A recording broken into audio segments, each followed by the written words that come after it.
Good morning, CCC. Thank you. All right. Oh, thanks so much. Thanks so much. Appreciate it. Well, thank you. We're here with a number of doctors, and you're going to hear from some of them from Florida, but mostly from the Tampa Bay area. We also have the Secretary of our Agency for Healthcare Administration, Jason Weed, our Secretary for Florida Department of Children and Families, Siobhan Harris. Both of them have done an outstanding job. And then we've got a guy that maybe you've heard about, Coach Tony Dungy from Tampa Bay.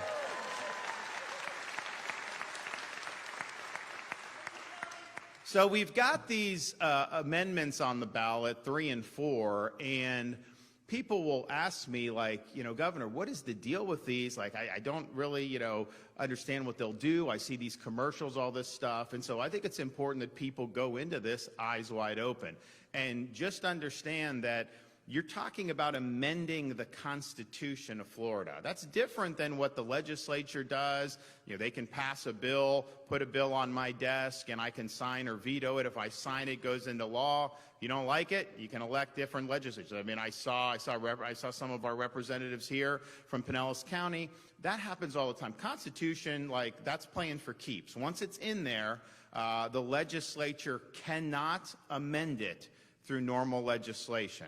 So my view is your default when they are proposing constitutional amendments should be no. That should be the default position. The people that propose an amendment have a very high burden to prove to you why you should amend this Constitution and then take these decisions away from the people of Florida through normal elections and the normal political process, because that's what you're doing. And so they have to prove that to you. So when you're reading these amendments, if you don't know what some of the words mean, if you don't know what this would do, if you don't have a very firm sense of that, you should vote no. And I don't care where you stand on these issues. This is about something even bigger than normal issues. This is something that is going to be a part of Florida forever. And to go into this without having a firm understanding of what it's going to do, and what a ridiculous way to govern, that you can have special interests write an amendment out of state in Amendment 4's case, a weed company that traded on the Canadian Stock Exchange in Amendment 3's place. They have now, on Amendment 4, they have spent $120 million. They're not doing that for their health. They have an agenda. They're going to make money. On Amendment 3, just one mega weed corporation has poured in $140 million. And oh, by the way, that company's CEO wrote Amendment 3. And so, is this the way to govern? You write a vague amendment that people can't even agree on what it means. You flush $100 million, and most of what they're doing on Amendment 4 is just basically spewing lies about the state of Florida. People caught on to that because they get different advertisements saying that basically what Florida does and what Florida law is. So they've lied about that. So now they're running ads talking about Ohio and Georgia. Well, what does that have to do with Florida? So this is what it is. So this is not the way to do business. I don't care where you are on any of these issues. This just stinks to high heaven. So default should be no. They got to prove to you that you know. And there are certain things when these amendments, if there was a proposed amendment, which we eventually adopted in Florida, it shall require a vote of 2/3 of each house of the legislature to raise taxes. I support that, and that's in the Constitution now. Maybe you don't, but everyone knows what that means, right? Very clear, very simple. This Amendment 4, this is an intentional deception on the public. They did this intentionally. And so this is really, really bad. Now, it's interesting because they spent tens of millions of dollars lying about Florida a law, and we've had a lot of physicians that have shot that down. And just let me say very clearly, because you hear these ridiculous things about, if a mother has a miscarriage, that somehow you wouldn't be eligible to. That is a lie. But not only is it a lie, some of these physicians that are out there, palling around with Amendment 4 people, that if they do that in their practice, they are committing malpractice in the state of Florida. They should lose their medical license in the state of Florida. And honestly, they should be sued to high heaven for medical malpractice. It's ridiculous that you would inject things that are totally false. They also will talk about, look, these are very difficult subjects. You start talking about, just as a dad and being there for my wife when we had our 3 kids, none of this is easy to do. And then you have situations that are fortunately rare, but then do happen. Situations where you may have a woman who's raped. It's a terrible thing. And they're running these ads. Florida has exceptions for that. Florida has exceptions, of course, for the health of the mother, life of the mother, incest, victims of all that stuff. And yet that's what they're focused on. So they're lying to you, saying that this is the case when it's not. Therefore, vote for their amendment. But they don't tell you much about their amendment. They don't want to go through what any of these means. They haven't defined the terms for you. They haven't flushed out any of the implications because it's basically one bait and switch. So what does this amendment actually do? And oh, by the way, to have a group do $14 million funded by a left-wing Swiss billionaire, this 1630 fund. Research that fund. They've poured $14 million into passing Amendment 4. How is it okay to have foreign money pouring in to these amendment fights? What does this have to do with Switzerland? Nothing. And yet we have massive amounts of money. So what does this say about what it's doing? The fact that there's no definition should cause you to have alarm bells right off. There is not a single definition here. And understand, when you're talking about the Constitution, this trumps anything that's in Florida law. The legislature cannot legislate around this. This will be permanent. And so when they talk about so there's a couple things I think are important. One is, this is the first amendment that's ever been proposed, in my knowledge, that will actually repeal rights for people because it eliminates the right of parental consent for minors. And they do that. It's a bait and switch. They say nothing in this amendment challenges the legislature's authority to require notification to a parent or guardian. Every single parent out there knows notification is not the same as consent. So in Florida, they can't give your kid a Tylenol without your consent. They can't perform medical procedures on your child without your consent as a parent, and yet abortion will be accepted from that. They'll send you a postcard or a text message or something telling you, oh, I just want you to know, and I'll go into more about that. This amendment actually greenlights non-physicians to play an important role in greenlighting late-term abortion. So they basically, you would not have the right as a parent to withhold your consent. They would send you notice, oh, by the way, your child's here, we're getting ready to do, an abortion in the 8th month. We got this physician's practitioner or these clerks at Planned Parenthood, whatever that, and you couldn't stop. That's very, very dangerous. And so it revokes the right of parental consent. They do not want to acknowledge that. They're trying to say it's not. Notification is not consent. It's very deceptive what they're doing, but notification is not the same. Consent is the standard, and that should apply across the board. And think about it. There are things that minors can be given that are honestly very, relatively low impact, not necessarily like an earth-shattering decision, and yet we require parental consent for that. Why would you take a major potential surgery and accept that from parental consent? The groups that are behind this, because we have parental consent in Florida, and they had to take it off their website, but they would advise minors how to evade Florida law and get around parental consent. They don't believe in the rights of parents. They don't care at all, and you will see real serious problems if this is enacted. The other thing it does is it talks about no restrictions, no regulations, nothing on abortion until what they say is viability. Do they define viability? No. And now keep in mind, I think some people read it and think that means like if the pregnancy is viable, because if you have a non-viable pregnancy, but that's not an abortion if the pregnancy isn't viable. So that's not what they mean. What they mean, and this will likely be something that they sue over, they would mean elective abortions on demand for no reason whatsoever through 26 weeks. So 6 months, you can have an unborn child, fully formed, beating heart, can feel pain, and they can be aborted. And when you're at that stage, it's a dismemberment procedure. They got to dismember, they got to pull the body parts of the baby and the child. How is that something that should be in the Constitution of the state of Florida? They don't want to talk about that. They don't want to acknowledge that. That has nothing to do with any extenuating circumstances, and there are extenuating circumstances, but fortunately they're very rare.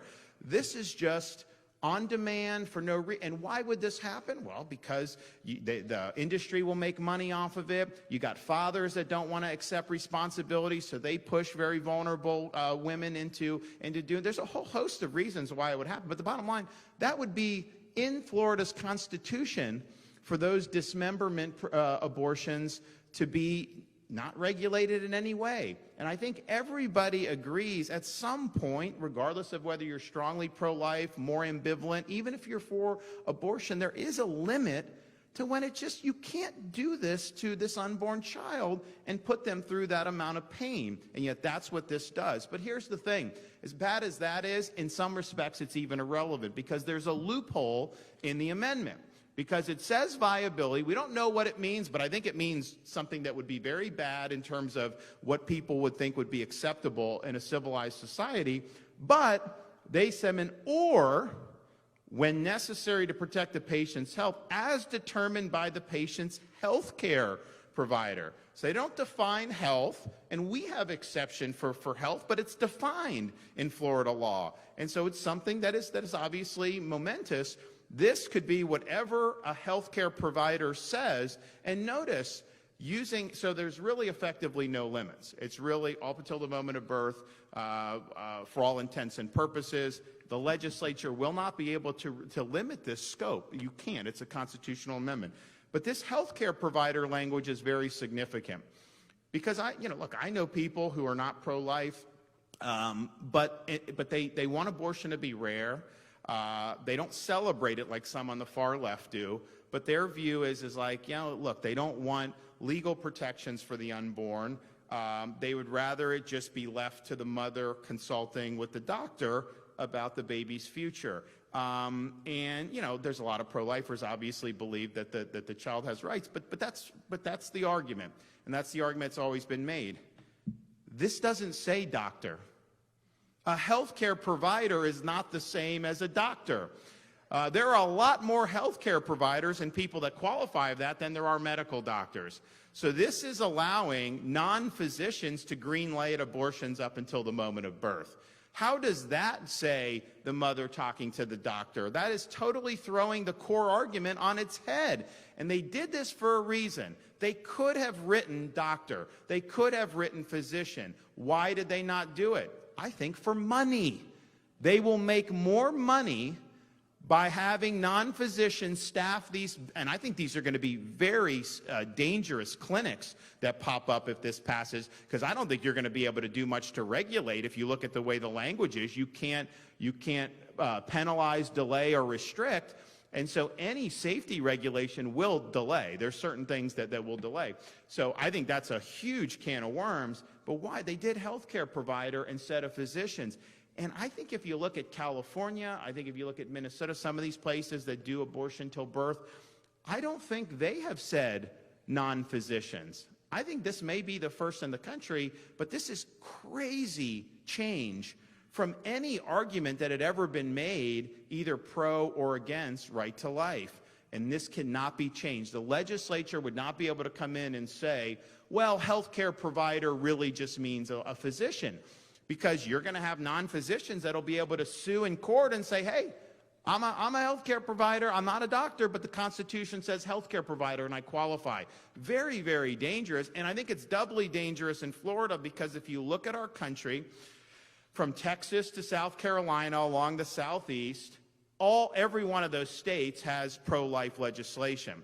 And so you will have Florida become the epicenter where people will be recruited to come into Florida, and they are going to be doing this with non-physicians manning the posts. And that's very, very dangerous, and that's not anything anybody has ever thought was acceptable in the past. The other thing that's important to know, and you wouldn't know it from this is going to lead to taxpayer funding of abortion.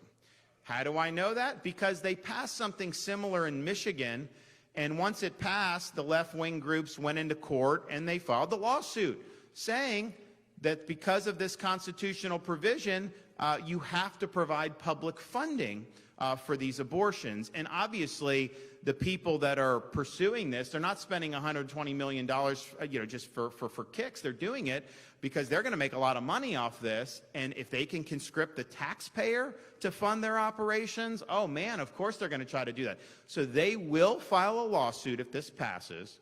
They'll find a liberal judge, and they will try to get a ruling that this provision, even though it says nothing about tax funds, that this provision requires taxpayer funding of abortion. So I think you should assume that that is something that well, certainly the lawsuits will happen, but as we've seen in Florida, I mean, you can always find a liberal judge that's going to do something, and so that's what will happen in this situation. And how many people, again, regardless of where you are on right to life, how many people honestly think tax dollars should be funding this, especially when you talk about elective abortions, all the way late-term abortions, which is what this will do. So you'd basically have taxpayers funding procedures that would cause an unborn child really excruciating pain. I don't think people want their tax dollars going to that. So this is a big, big problem with what this is. How this is written is deceptive. I think as people figure out, you definitely see support for it decline, because it's just way too crazy to say healthcare provider instead of physician, to have a loophole where there's no meaningful limits, to take away parental consent, to be funded by foreign money. I mean, give me a break. So this is something you should go into eyes wide open. And obviously, I think you should vote no, but I think more important to me is just everyone has a full understanding of what they're getting into. What I don't want to see is to have this or the other one pass, and then a year from now, people say, oh, I didn't know it was going to do that. I didn't know. They don't want you to know, but we're telling you what is going to happen if this thing passes. And so the vast, vast majority of people, this is just way, way, way too much for them. And the more people understand that, I think that you're going to continue to see more and more people come up to oppose it. Now, we're going to bring up some of the physicians. We're going to bring up some of the other folks, that we have here. We'll start with the physicians, all my secretaries, and then we'll have Coach Dungy bat cleanup. So we've got a couple physicians, Kathy Altman, and then Dr. Anna Verdeja Perez. I know she told me I didn't have to say the whole name, but it's on my stuff. So we're going to have them up. We're going to have our secretaries. Then we're going to have Coach Dungy come up. So let's start with Kathy Altman. She's a retired OB/GYN from here in the state of Florida.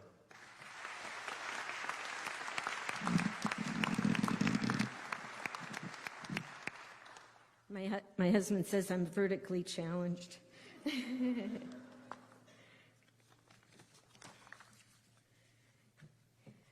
My name is Kathy Altman. Thank you so much for coming. I'm a board-certified OB/GYN. I'm a board-certified OB/GYN with over 35 years of experience, and I used to do first trimester D&C with suction abortions and second trimester D&E or dismemberment abortions in Jacksonville and Gainesville. I was also the lead author on the paper, Deaths and Severe Adverse Events After the Use of Mifepristone as an Abortifacient from September 2000 to September 2019. Despite what the abortion industry is telling you, abortions are dangerous. Amendment 4 is dangerous. If passed, abortionists and their clinics will no longer be held to the same standards as other practitioners. Abortion will no longer be limited to physicians, nor will the clinic be required to have a transfer agreement with a nearby hospital to handle life-threatening emergencies. Ultrasounds to rule out ectopic pregnancy and confirm gestational age will no longer be required, putting women at increased risk.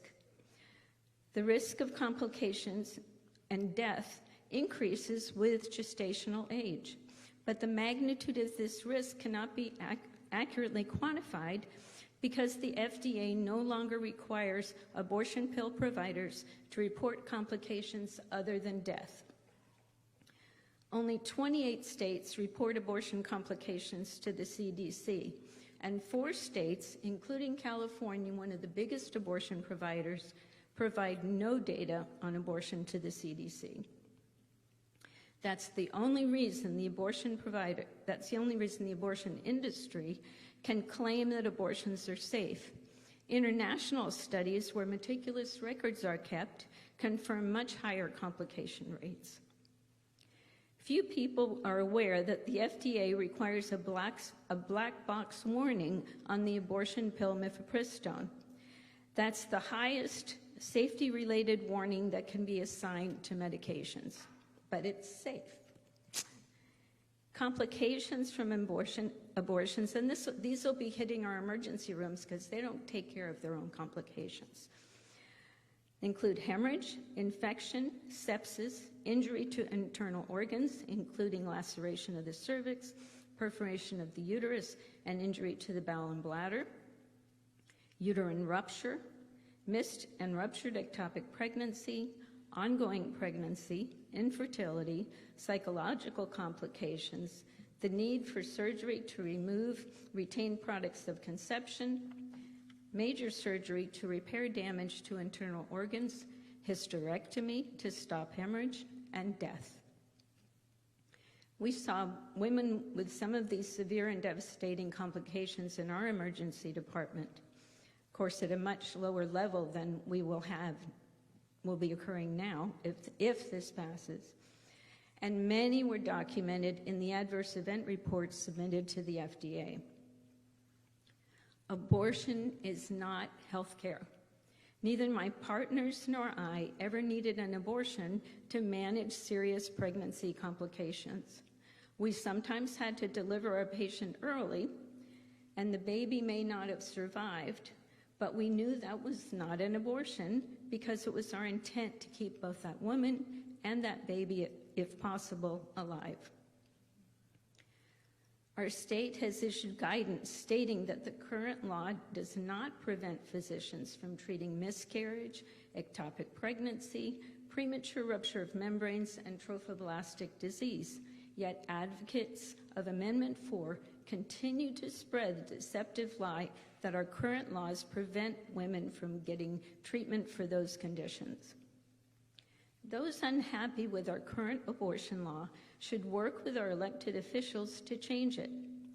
Trying to change the law using an irreversible, extreme constitutional amendment is like using a chainsaw to remove an appendix.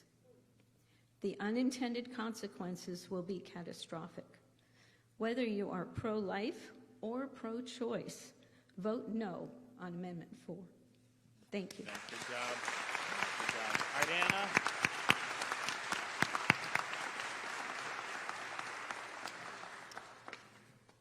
Good morning, and thank you for the privilege of having me here to discuss a very crucial topic, which is Amendment 4 and its devastating consequences for women. I'm Dr. Ana Verdeja. I'm a board-certified OBGYN, and I've been practicing for the past 24 years in Plant City, Florida, and I'm speaking on my own behalf. Personally, I want to thank Governor DeSantis for going above and beyond the call of duty to inform our constituents about how crucial it is to be well informed about the truth of this amendment. He has been all over the state trying to educate our communities about the horrible consequences to our women, our families, and our state if this amendment makes it into our Florida Constitution. It is very important that our communities know how doctors feel about the content of this amendment and why we are against it. Our coalition of Florida doctors against Amendment 4 has collected over 700 signatures across the state of doctors that have united to voice this grave concern. As part of this coalition, I'm here to tell you all about it. As the governor mentioned earlier, Amendment 4 was written in very vague language and without definitions to allow abortion at any time of the pregnancy and for any reason, abortion without us doctors, and abortion without parental consent. In our state, we have existing laws in place that offer the choice of abortion to women facing difficult pregnancies due to rape, incest, and human trafficking. These laws protect our women. They also allow us doctors to act in the event the woman's life is at risk and save her without hesitation. Unfortunately, all the ads in favor of Amendment 4 are full of lies and misleading information. They have created confusion among voters, and even some of my fellow doctors here in Florida have fallen prey to the political deception. Don't fall for the scare tactics. The supporters of Amendment 4 want to politicize the medical community instead of letting us doctors do what we know best, which is take care of our patients with the best medical treatments. Our abortion laws protect the life of the vulnerable women who are seeking the abortion. Amendment 4 eliminates all those protections. As a physician who took the oath to do no harm, I simply cannot vote in favor of this amendment. I beg you, for the sake of our vulnerable women and their babies, please vote no on Amendment 4. I already did. Okay. Oh, I thought you were done. Okay, go ahead. Familias hispanas, humildemente les pido que voten no en esta tan peligrosa enmienda número 4. Esta enmienda permitirá el aborto hasta las 40 semanas de embarazo y por cualquier razón. También permitirá que personas que no son médicos hagan abortos sin poder atender las posibilidades de complicaciones en un aborto. Esta enmienda también eliminará el permiso de los padres de niñas menores de edad que buscan hacerse un aborto.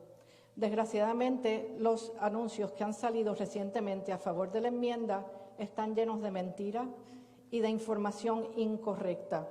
Estos anuncios han creado mucha confusión en nuestra comunidad. Inclusive han engañado a muchos de mis colegas médicos con el propósito de empujar una agenda política para salvar un negocio muy lucrativo. No se dejen engañar por el miedo que estos anuncios han creado. Los que apoyan la enmienda 4 solo buscan proteger su bolsillo en vez de preocuparse porque los médicos puedan hacer su buen trabajo de tratar a las mujeres con su mejor cuidado médico. Las leyes que existen en el presente protegen la vida de la mujer que se somete a un aborto. La enmienda 4 elimina todas esas protecciones. La enmienda 4 no ofrece nada bueno para la salud de nuestras mujeres ni de nuestras hijas. Debemos actuar con valentía y proteger a nuestras mujeres y sus bebés. Les pido que voten no en esta enmienda. Yo ya lo hice.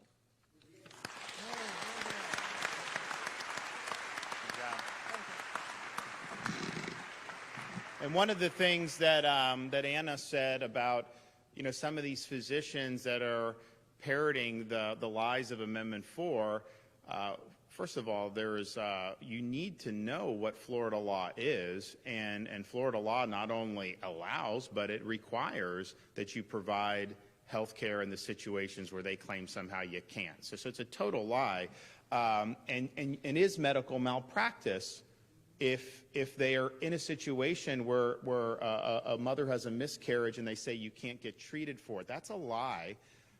And so you're either too incompetent to be a doctor because you can't read, in which case you should lose your medical license, or you're putting your political agenda ahead of the health of your patients, in which case you should not be a doctor in the state of Florida.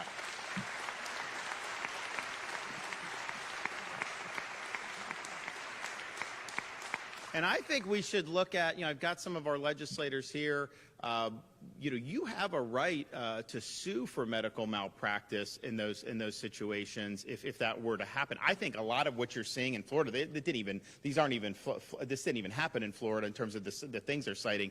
They're saying, oh, this could, no. But if somehow it did, where a doctor did that, they obviously could lose their license. They're eligible for malpractice suits.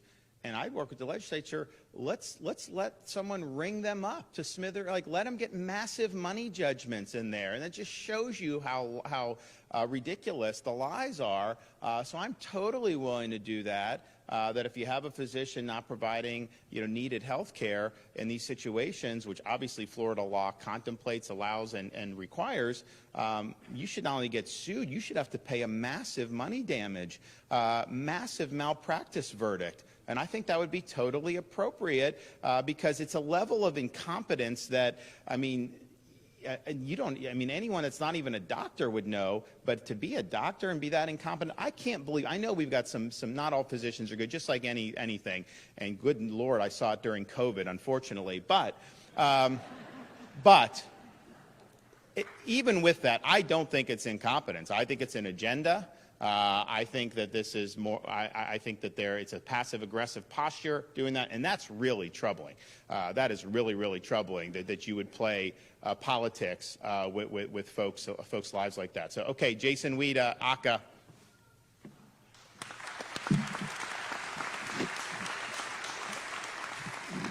Good morning, and thank you, Governor, for your leadership and for really setting the record straight with all the misinformation being pumped out there by Soros-backed activists and advocacy groups. It's great to have a leader who's willing to speak the truth to those groups and to you all and to voters in the voter booth. The governor covered a lot of ground. The doctors have covered a lot of ground. One thing I wanted to drill down on a little bit, some of the governor already mentioned, Amendment 4 would invalidate any law or regulation, and there's a lot of them. The legislature represented here has done a great job crafting laws, and the agencies have crafted regulations to protect women's health and safety. It's something that's very important to our agency, very important to our state. But what this amendment would do is that it would take all of those protections that we worked to pass and to promulgate through rule and put them in the hands of the courts. Because once you put something in a constitution, the legislature can't do anything about it. It's all in the hands of the courts. So I just want you to know about some of the things that would be in jeopardy if Amendment 4 were to pass. Basic things like licensing and sanitation requirements for abortion facilities. These are things that people can argue would potentially delay or restrict. Admitting privileges, medical screening requirements, waiting periods that ensure women have relevant information about the choice they're thinking about making, required in-person counseling prior to an abortion, required informed consent literature to be available in abortion facilities, ultrasound requirements, regulations surrounding abortion procedures and methods that ensure women are treated safely and fairly. So again, these would all go to the courts. There's many courts in Florida. It would take years to kind of figure out how the courts come down on this. There would be varying decisions until it got figured out by the Florida Supreme Court. And then you have women being treated differently, different types of safety measures in place in Pensacola and Key West. And that's just not how it should be. Right now, the Florida legislature has laws in place to protect women. And the one thing I want to leave you with right now is that women would be unsafe if Amendment 4 were to pass. So again, thank you for your leadership. Okay, thanks so much. Okay, Department of Children and Families, Siobhan Harris.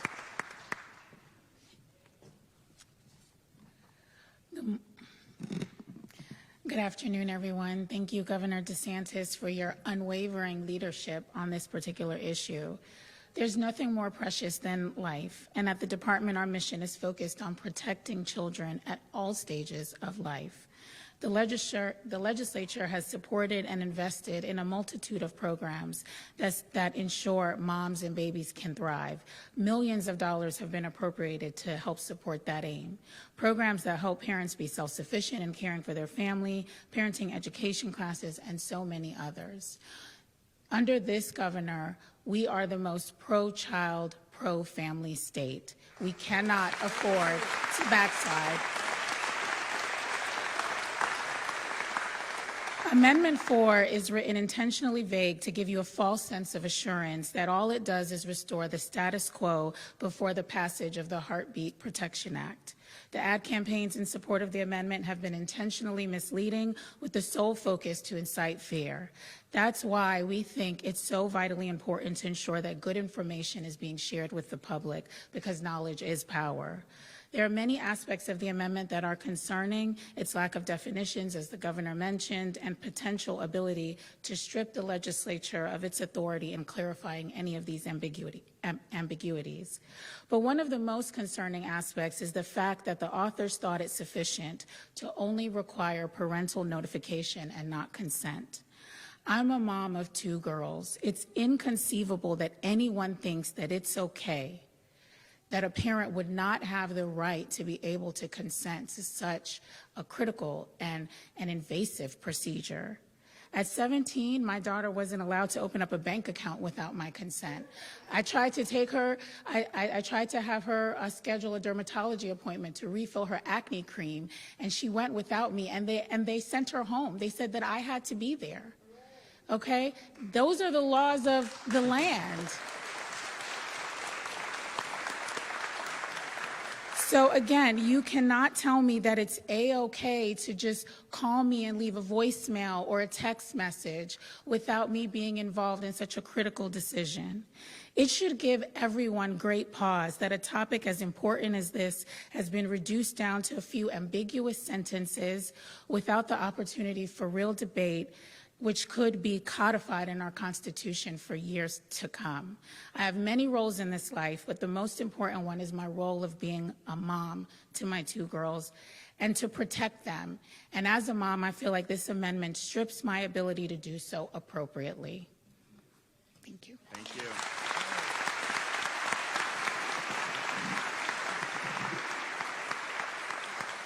Well, thanks so much, and the DCF's done great work at standing up for kids in a variety of different situations and for moms, which is very, very important. But one of the things we've done, and largely, I think, spearheaded with inspiration from our next speaker, Coach Tony Dungy, is we've stressed the importance of fatherhood in the state of Florida. You look around society, and there's a lot of things. If you could just kind of flip a switch, maybe you change. But if you could pick one thing and say every single child that comes into this world has a loving mom and a loving dad, we would have so much fewer problems. We'd have fewer people in prison. We'd have fewer dropouts in school, fewer kids on drugs. And Coach Dungy has recognized this and has really led a great effort based right here in the Tampa Bay area with All Pro Dads. And it's something we work with when I first became governor, but we wanted to take it to the next level. So our fatherhood initiative, I think it's been like $70 million to support groups and organizations and programs that are helping dads, promoting fatherhood, doing things that are going to make a difference in our communities. And Coach Dungy, he's had a great life. He was an NFL player. He was a Super Bowl winning head coach. And honestly, the Tampa Super Bowl, he built that team here in Tampa.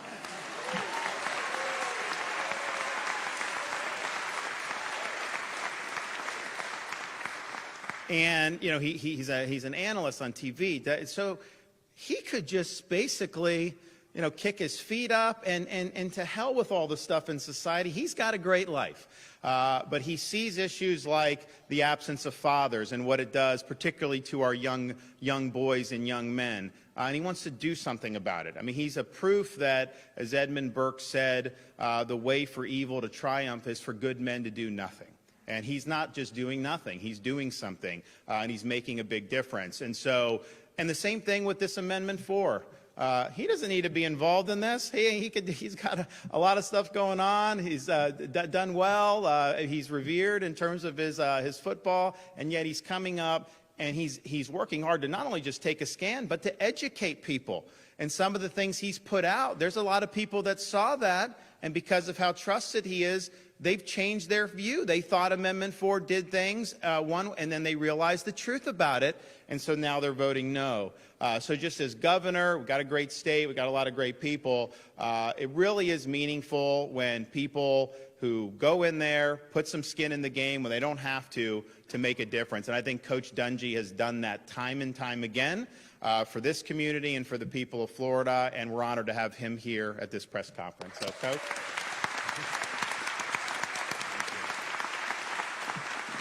Thank you very much, Governor DeSantis. I just so appreciate everybody up on the stage. I read this Amendment 4, and it was written by the same people who wrote the amendment in my home state of Michigan. And Governor DeSantis is exactly right. That amendment passed. People thought it was going to be, oh, just okay, and it's been used to do some harm, damage, and lawsuits and funding of abortions. People never thought it was going to happen. And it hurts me to be from Michigan to see that happen, and I don't want to see that happen in Florida. Same people that wrote it, the same vague language is written here.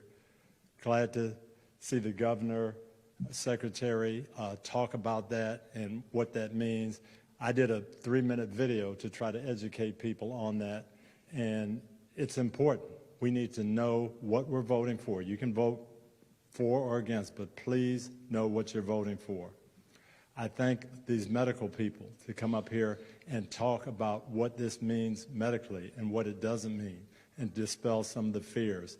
I am so upset when people say, oh, we need to get this passed because women in Florida are in danger when they're pregnant. No, they're not in danger when they're pregnant. Okay? We have health care. We have some of the best health care in the world here, and it's available. Okay? And it's not going to be withheld if this amendment doesn't pass. So that's important. But even more important to me and my family, it's personal, because I happen to believe that these babies in the womb are lives.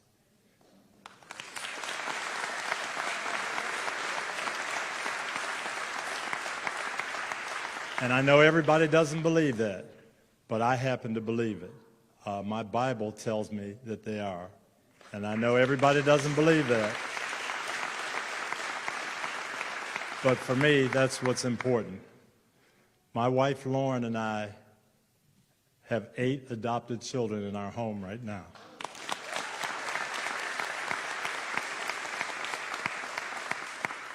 And when I go home every day and I look at those kids, I don't see 8 choices. I'm sorry, those are 8 lives. And yes, we need to protect our women. Yes, we need to protect our mothers, but we need to protect those children as well.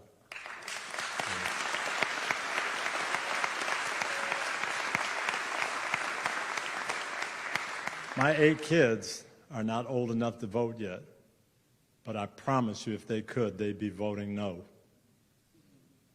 So we need to help them and vote no on this for our kids, for our moms, for our state.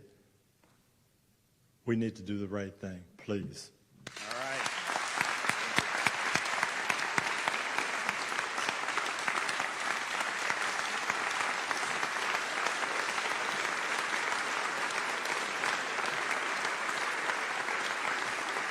Well, thank you.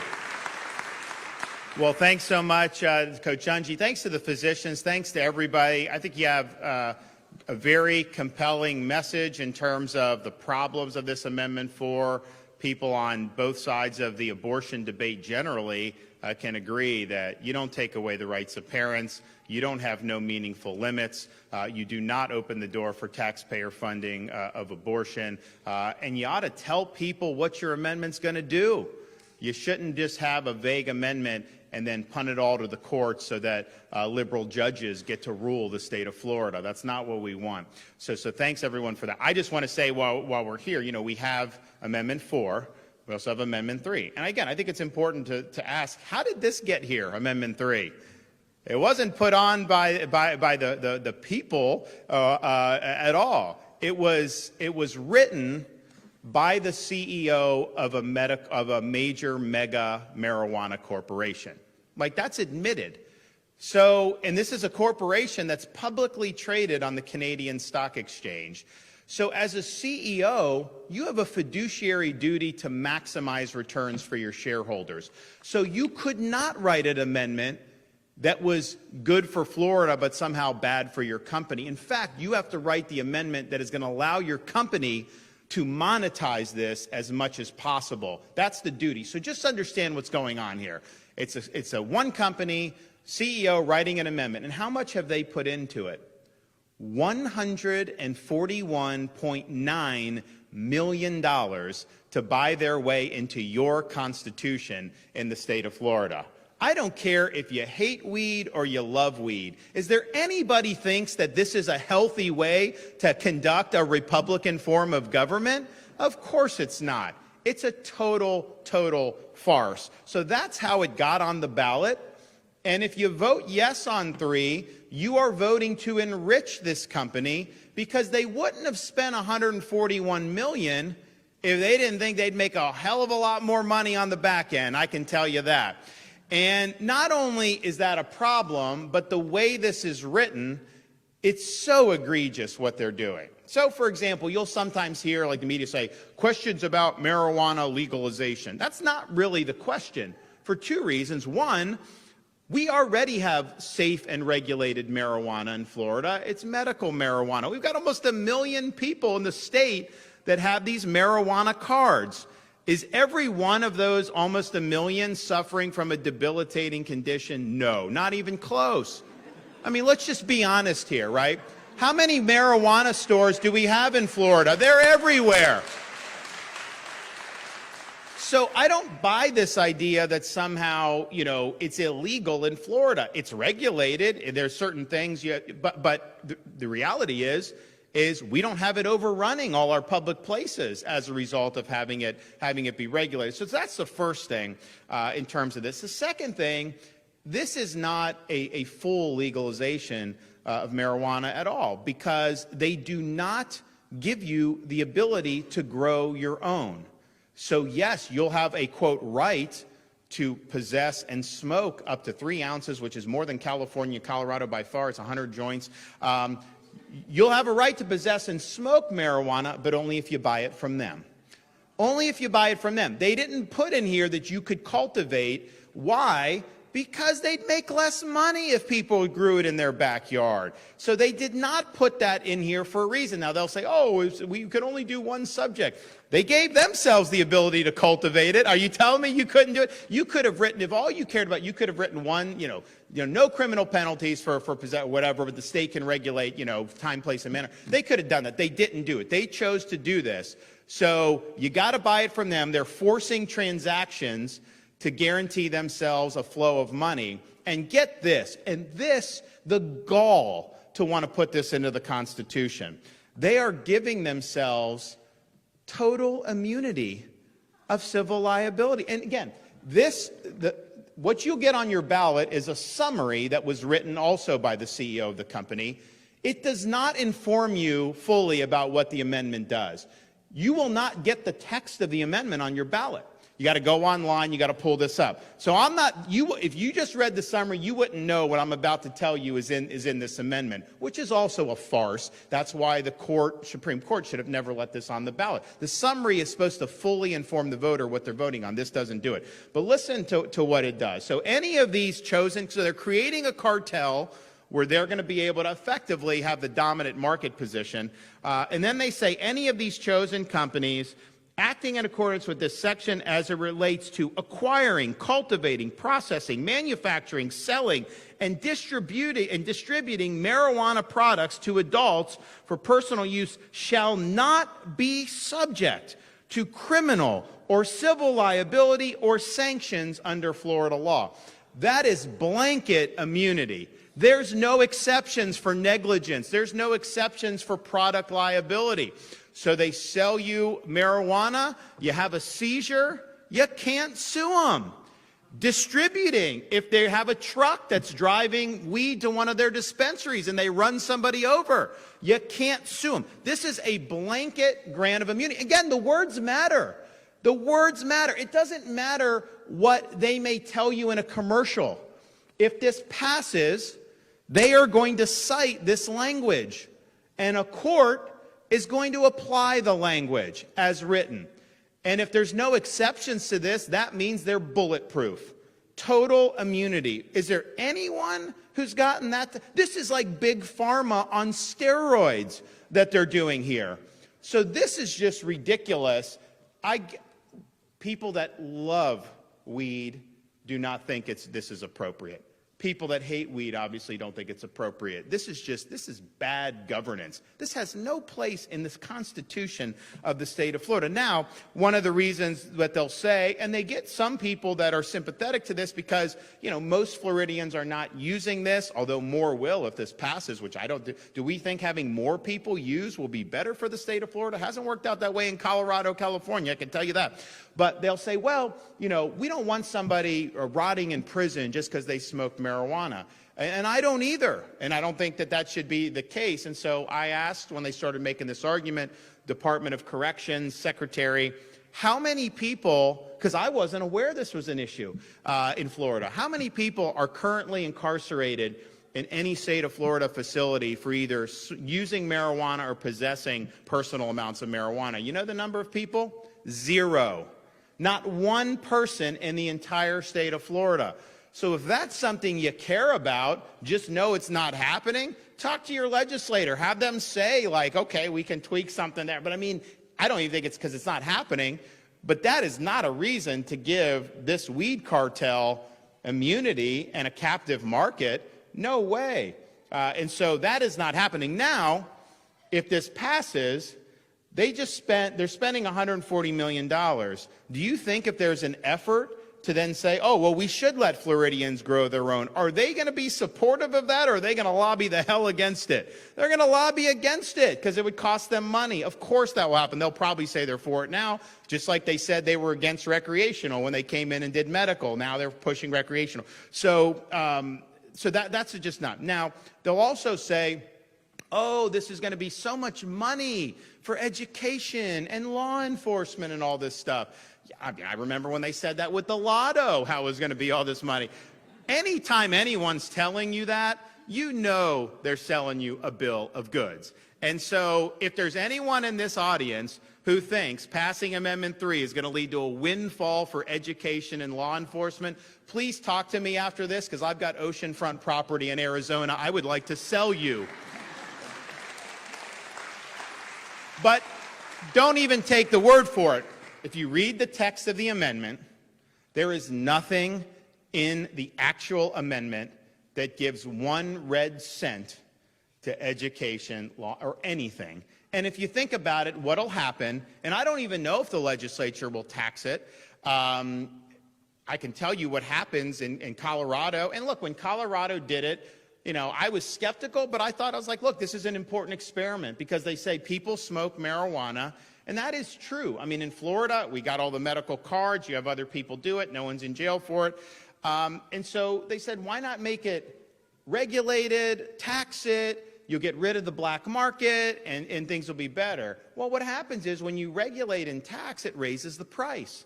So what's happened in Colorado? You've got a much bigger black market today than what you had before their thing passed 10, 12 years ago. And it makes sense because when you remove any restrictions, use expands. And so the demand is greater.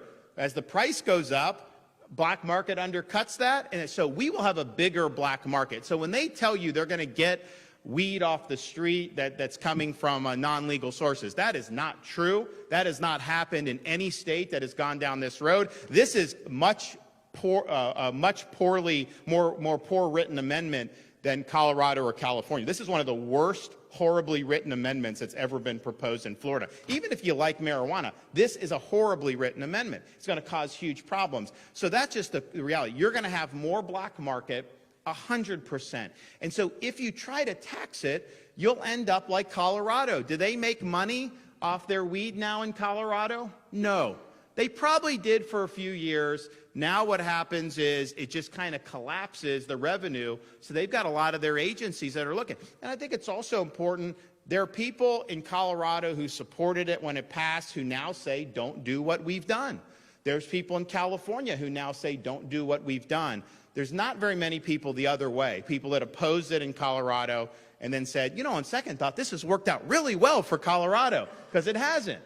So that's just right. And then the question is about kids. Now, I'm a dad. Our kids are second grade, first grade, and pre-K.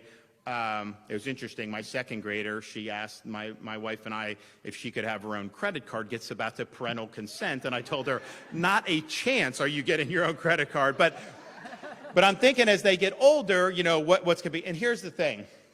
Is there any argument that if Amendment 3 passes, that it will benefit children and kids? Is there any argument? No. What they do is they package the gummies. They look like Sour Patch Kids. You had one of the commercials. You had an ER doctor from California talking about what's happened in California. These young kids being rushed to the emergency room because they're downing these gummies. You know, dogs eat the gummies too. And that's very bad for the dogs. So it creates a lot of problems. And I just don't see, as a parent, how you can rather raise your kids like Colorado or California environment compared to Florida's current environment. It will make it harder to raise your kids the way you want to raise your kids. Why would we risk that? We know what's happened in these other states, and it just doesn't make any sense that we would do that. So this is, I think, a very clear example of, you know, one entrenched company trying to basically manipulate this constitutional amendment process in order to ensconce itself in our Constitution for their benefit, but to our detriment. And the question is that something you think is fine, you know, as a Florida citizen? I mean, I think back to constitutions are supposed to be things that are fundamental. There's supposed to be a reverence for the fundamental documents, whether it's the U.S. Constitution or the state constitution. It is totally inappropriate to use a constitution in this way with what they're trying to do. So this is an easy one to say. And again, if you're somebody that likes marijuana, don't say you want to not have people in prison because they're not in prison. That's not a valid argument. Don't say you want money for education. That's not a valid argument. We know there's no money in here for that. But recognize what is going on here. Recognize that this is a corporate cartel that is trying to manipulate this process. And I just think that that's fundamentally wrong. And I can tell you on both Amendment 3 and Amendment 4, if it's the case that you can't win elections in Florida, they can't win elections here. They tried that 2 years ago. It didn't work out well for them. I can tell you in our state elections, they try to do all this. They can't advance. And so if it's the case that to change not just policy but the Constitution, all you need is $100 million, $150 million, write some type of vague, misleading language, get it on the ballot, and somehow shoehorn it over the finish line. If that's what self-government has devolved into, then we are not going to have a very prosperous, bright future if this is what's going to continue happening. Because I tell you, if these pass, Katie bar the door, you haven't seen nothing yet. You are going to see a flood of this. You're going to see it every couple years. And, you know, you may not agree with the speakers on 4 or me or what we said on 3. If you actually read this, contemplate it, understand. If you honestly think this is good, you know, it's a free country, right? But what I don't want is for people to I saw a couple commercials and so I voted for it, and then a year later, you know, wonder why. Because the way this is written, it has no limitations on use of marijuana in public spaces. You would think that that would be something that's important. They actually, in the medical marijuana amendment that passed in 14 or 16, they have regulation of medical marijuana in public. That people can say you can't do it in public. This does not have that. And the way it's written, it will not allow either cities, counties, or the state to limit its use in public. And in fact, Colorado actually has very strong prohibitions against public use. Have you ever walked around Denver recently? Have you ever walked around Manhattan in New York City? People have moved from those places, that, particularly parents with kids, because of that. So just be prepared. We have this beautiful state, tourist destination. You have great beaches here in Pinellas County, and even getting through the hurricanes, we're working hard to help with the debris and get everything back spick and span, because it's a great part of the world. You will have this on beaches, you will have this in parks, you're going to have this on city streets. That will happen because it's happened everywhere, and this is more liberal in how it's written than any of those provisions there. And I don't think that's something good for Florida. And so I don't think it's going to help with tourism. I don't think it's going to help with things, quality of life, not at all. So these are really, really significant problems. So please go into it with eyes wide open. Do not be deceived. If someone's spending $140 million to try to get you to do something, you may want to stop and think about what it is they're trying to get you to do, and maybe it's not a good idea for this state. So thank you, guys. If you haven't voted, please go out and vote. God bless. All right.